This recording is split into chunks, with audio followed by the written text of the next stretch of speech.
Linkin Park just dropped From Zero. It's got the whole rock community talking about it, including myself, which I thought the album kicked ass. Opinions are a little bit divisive, and that's exactly why I'm doing this tier list, because I've only recently checked out some of their more later albums, like One More Light and The Hunting Party, and I thought, why not do a tier list of what I think are the best Linkin Park albums? So that's all we need for chit chat. So the Linkin Park discography tier list. All right, as a heads up, I'm not ranking the remixes, the live albums, the side projects, just the straight LPs. And I'm also making this tier list not as like a super fan. I do love Linkin Park, but I don't claim to be this very knowledgeable Linkin Park fan. I've only recently checked out pretty much all their albums. It's all on patreon.com/metalbirb. Quit plugging the Patreon, Burb. Sorry guys, but if you do want to watch it, it's there. Shut up. First up, we got Hybrid Theory. This is one of the most pioneering albums of all time. Come on, man. This album is one of the most forward-thinking records of all time, and it's banger after banger after banger. Look, this record set the standard to a lot of the music, pretty much 90% of the music that we listen to today in the rock and metal scene, man. This album was unlike anything else, infusing rock with some metal and hip hop. It just was branching out to such a wide demographic of hip hop heads, metal heads, and rock fans. And that's why this album still sounds good today with iconic riffs from One Step Closer,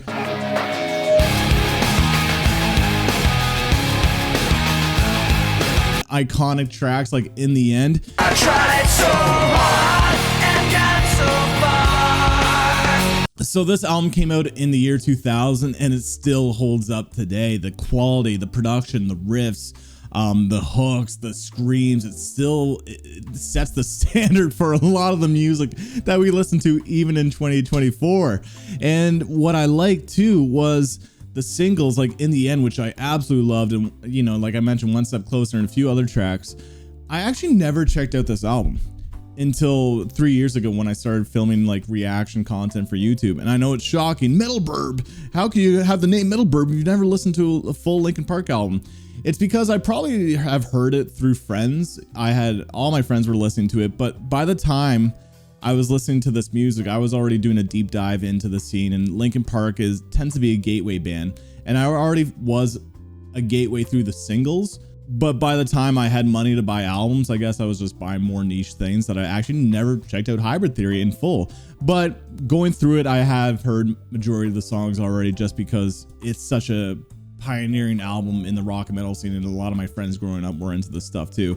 So that's the long story short of how I never actually checked out Linkin Park albums. But yeah, dude, this is a no-brainer. It's an S tier easily. All right, in 2003 they did their follow-up with Meteora, and this record I feel like is in conversation with being possibly the best Linkin Park record. Some people find Meteora a little bit stronger than Hybrid Theory and vice versa, but I think most fans agree that these two albums are just a duo that needs to be packaged together in a way in their discography as the two records that you need to hear from Linkin Park, because they got songs that are similar to Hybrid Theory with the new metal, the rap and metal and rock elements, with a lot more emphasis on electronics. And one of those songs with the electronics is Breaking a Habit. I don't know what's worth fighting for, or why I have to scream. That song, man, is one of my favorite Linkin Park songs ever. And I do have a memory of going to Mexico, because I have family in Mexico, and I would stay there for a month, like usually every summer. And they had this Spanish MTV station, so it was all in Spanish, but they would always put the Linkin Park Breaking a Habit music video on, and just the anime video just is part of my childhood. It makes me think of Mexico in a weird way, but also I just love the song. But my favorite song, and possibly my favorite Linkin Park song ever, exists on this record. Faint.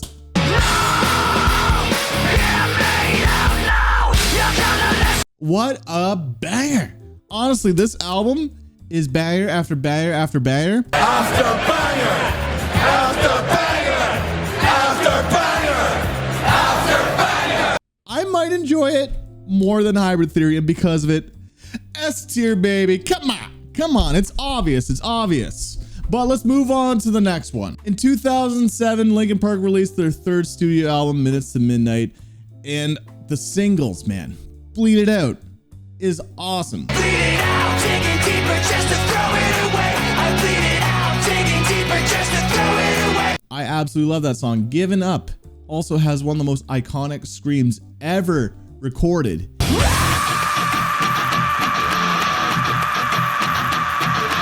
In rock and metal. This is such a forward-thinking album still, but it doesn't really quite live up to the same kind of excitement as Hybrid Theory and Meteora. Now, since Hybrid Theory, it's been 7 years. So what else is Linkin Park going to do at this time? Well, with this record, they went a little bit more rock, it feels like. A little bit more rock, and for what it is, it's a good album, but it doesn't have the same kind of punch and intensity as those other two records. It also lacks some of the more interesting electronic moments from Meteora. This record has some strong singles, but I found the non-singles to be a little bit more on the forgettable side. So I know a lot of people really like this record and they say it's just as good as Meteora and Hybrid Theory, and it's the last amazing Linkin Park album according to some fans that I've seen. For me, it's in the B tier. Solid record that I think is not as ambitious as Hybrid Theory and Meteora, and because of it, it lacks the excitement and punch from those records, but it still has some bangers, obviously. Now let's move on to their next record, which could be quite polarizing. So 1,000 Suns is the fourth studio album, obviously, and this album really shifted gears. It pretty much stripped most of the metal, yeah, definitely the metal, but most of the rock elements in favor of electronics. And what they did was actually write their most cohesive record. This record felt like it had a sense of purpose. It is a concept album, and from start to finish, you can feel it. This album really feels like an experience when listening to it through the intros. There's literally 2 tracks that feel like an intro, and then we have interludes. It really feels like you're stepping into a different kind of realm here. You're not really feeling the anger and intensity from old Linkin Park records, but something a lot more experimental. Now, people think when I'm doing reactions and reviews that I love just heavy music. I just want the heavy heavies. That's not necessarily true. I love experimentation, plus my heavy heavies. Now, this record is just about the experimentation, and for what it is, it's extremely ambitious. It's not cookie cutter too, which is what I liked. Although there's a strong pop element to this record with a lot of the melody choices, I find that the experimentation, the cohesion behind this album makes it one of the strongest Linkin Park albums. You can argue this is the best Linkin Park album from start to finish and how it feels in terms of its ideas and cohesiveness. Now, it doesn't hit quite as hard as Hybrid Theory and Meteora. It doesn't have the bangers like it does on those records, but it does have songs like The Catalyst, which is honestly one of my favorite songs by them.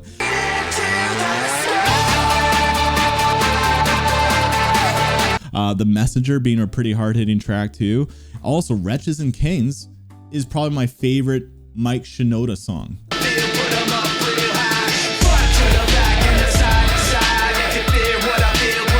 Because I'll be honest, Linkin Park's hip-hop stuff is always secondary to the rock and metal stuff for me. So as much as I love Mike, his style is just preference-wise not really my thing as much as like Chester's forte. But with all that being said, I do think this is one of the best Linkin Park records. And because of it, A tier. Could be a little bit shocking because this is when the albums start to get a little bit polarizing to fans, but only recently hearing it, I thought it's actually such a strong record. Now, let's move on to the 5th album, Living Things, which was released in 2012. So it's been 12 years since Hybrid Theory. And for what it is, this is a cool record that focuses on electronics and pop. I found it a little bit forgettable. Now, you do have songs like Burn It Down and Castle of Glass that are very big, hooky tracks too.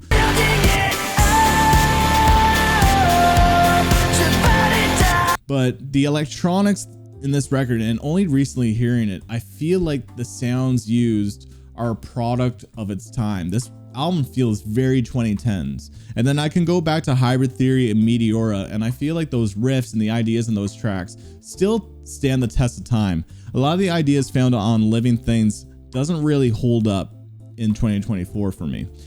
So it's another experimental record because you can't expect Linkin Park to just keep being angry all the time like they did in Hybrid Theory and Meteora. You want them to grow as a band. So an evolution like this makes sense, but it does lack a lot of the elements that you loved about Linkin Park's music, which is cathartic, emotional music that expresses mental health in such a, again, cathartic kind of way, in replace of music that's a little bit more optimistic feeling. There's a certain sense of, again, optimism with the melody choices and the lyric choices, and it's more positive leaning, but because of it lack the same punch. Again, the punch is a punch, you know.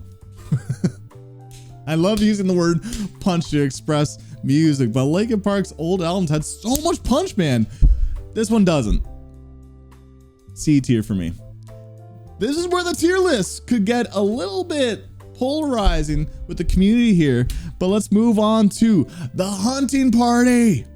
This is the 6th studio album, came out in 2014, and dude, what the hell? Where did this come from? I have not heard one song off this album ever. Now keep in mind, I am from Canada, and a lot of the music that gets played in Canadian radio stations has to be Canadian. It's the CRTC. It's a government law where 30% of the music that we listen to has to be Canadian. And so yeah, I have not heard one single song off The Hunting Party until recently. And how? This album is full of bangers. It is so punky. Now, old Linkin Park had a good mix of rock, metal, hip hop, a little bit of punk elements, I guess, but really this record feels very punk rock. You have a song like War.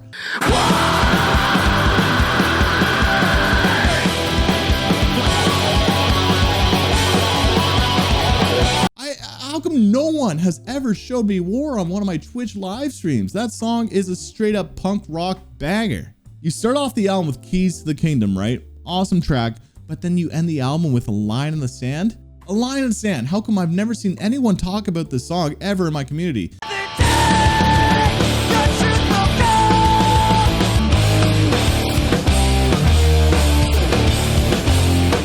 This song to me is probably one of the most underrated songs I've ever heard in Linkin Park's discography. It is such a sick closer. It is so intense and punk rocky, and I absolutely love the energy, and Chester's screams behind it are so menacing. Yeah, again, Line in the Sand is a banger, and I know that Linkin Park is influenced by one of my favorite bands and one of my favorite albums, which is Refused, The Shape of Punk to Come.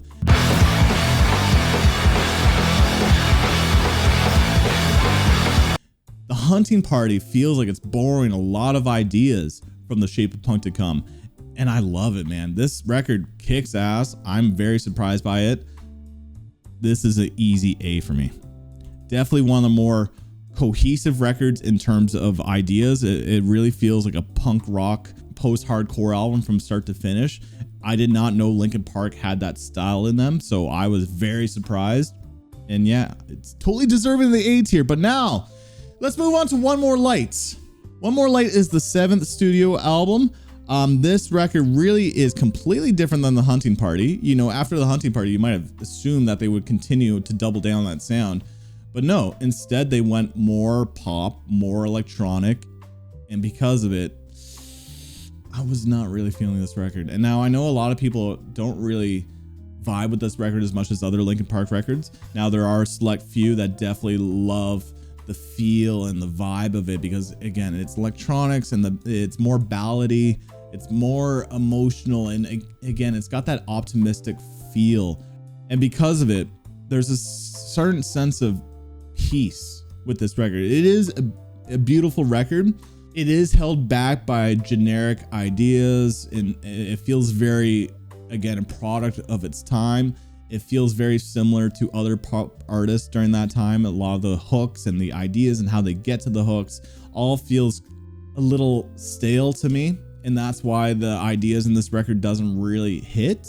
With all that being said, this album does have one of their best songs ever written, which is the title track, One More Light. One more light goes out in the sky of a million stars. One More Light is one of the most beautiful songs Linkin Park has ever written. It's hard to not listen to it and not feel emotional, especially after what happened to Chester. Chester Bennington passed away soon afterwards with this record. And it's weird because although I'm not really a super fan, and a lot of you guys watching, I would say, are way bigger fans of Linkin Park than I am, the death of Chester is still one of the most shocking and saddest things in rock and metal. It could be because he's young. It could be because I did resonate with his voice so much, especially as an early teenager. But it's also because of who he was, a very vulnerable person in a scene that needed someone to speak for them. Back in the 2000s, there wasn't too many artists that I could think of that were really capturing a message of mental health and pain and anguish that he was able to convey with his lyrics and also his vocals. And hearing him on songs like this, like One More Light, it's hard not to get emotional. There's a reason why he's one of the most important vocalists ever in rock and metal, and his legacy will forever live on. And the fact that this is the last record and one of their last recorded songs truly makes that song so special. So special. Because of it, although I think it's their weakest record and I could put this in the D, because of the song One More Light and the emotional meaning behind it, C. Now I know that they released other songs like Lost, but still One More Light really feels like one of the last remaining songs. And again, it's so beautiful. Now, with everything that happened with Linkin Park, the long awaited comeback record is here and everyone's talking about it. Let's move on to From Zero. From Zero is the 8th studio record from Linkin Park. It released on November 15, 2024 with new vocalist Emily Armstrong. This is one of the biggest releases of the year in rock and metal and just music, period. The comeback record to Linkin Park, what they're going to do with Chester not being in the band anymore, was bringing Emily Armstrong, a vocalist who has some of the same cadence as Chester, but it's not that they're trying to replace him. She definitely has her own feel and vibe, and honestly, I think it's one of the best comebacks you could do to something that's kind of impossible to do, because replacing Chester is impossible. You can't do it. And it's not that they're replacing Chester with Emily, but it feels like a new chapter, a new era to Linkin Park. And like I said at the beginning of this video, I think this record kicks ass. So much ass. Holy crap. You have songs like Casualty, which you can argue are one of the heaviest, most intense tracks the band has ever written.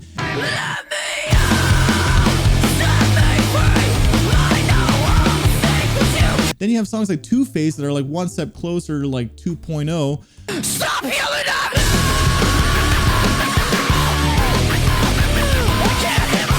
And then you also have tracks like Heavy as the Crown, which is like Faint 2.0, and people argue that they're just imitating like their old styles. But the way that I see it is Linkin Park has taken everything from their catalog. You have elements of One More Light with songs like Stained a little bit. You have the pop elements, you have the electronic elements, but you also have the punk and metal elements. This is a culmination effort of all the records, but it has the intensity of Hybrid Theory and Meteora.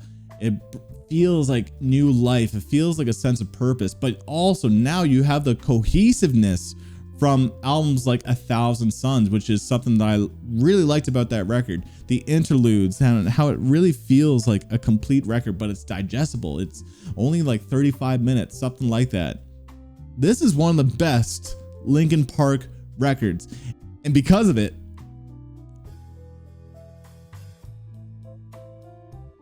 A tier. Not quite S. That being said, if I could rank this a little bit more accurately, there we go.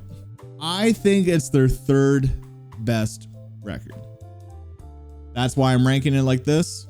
It captures the essence of Meteora and Hybrid Theory, and the reason why it's not an S tier, because if I enjoy it as much as I do, why is it not an S tier? Because Hybrid Theory and Meteora were revolutionary for their time, where From Zero is capturing the essence of those records, but it still feels like it's almost kind of paying tribute to those records and many other albums, But again, it's the cohesiveness, it's the focus, it's Emily bringing new life into the band, the band feeling rejuvenated too.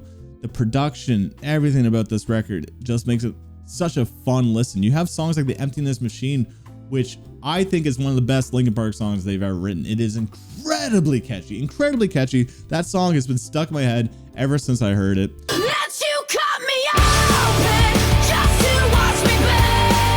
But again, you have Casualty, Two-Faced over each other, which is beautiful. And the music videos, man, I really dig the music videos. Over Each Other has one of their best music videos. So yeah, I really enjoy From Zero, and this is how I'd rank their albums. So there you have it. That's how I would rank the Linkin Park albums. I have no idea what you think about this or how you would rank the albums. So comment down below, spice up my life. Guys, how would you rank the albums? But again, as a more recent Linkin Park listener to their later albums, and it's still fresh in my mind, this is how I would rank it. Overall, Linkin Park is just having such a good year. I'm so excited for their future. From Zero is just such a fun way to get everyone talking about Linkin Park again. Chester's memory will always live on. Everyone knows this. Hybrid Theory and Meteora will always hold a special place to people's hearts, and those albums still sound good today. That's the thing, man. But yeah, that's how I'd rank the albums. Comment down below, hit the subscribe button. Feel free to leave like through the video, man. I appreciate the shit of you for watching and hanging out with me. Also, there's a Patreon if you want to support me and see all the album reactions. It's all on Patreon. Obviously helps out the channel financially, and yeah, you get that exclusive content. But anyway, I'm going to stop plugging my Patreon. But on that, thank you for tuning in. Till next time, peace.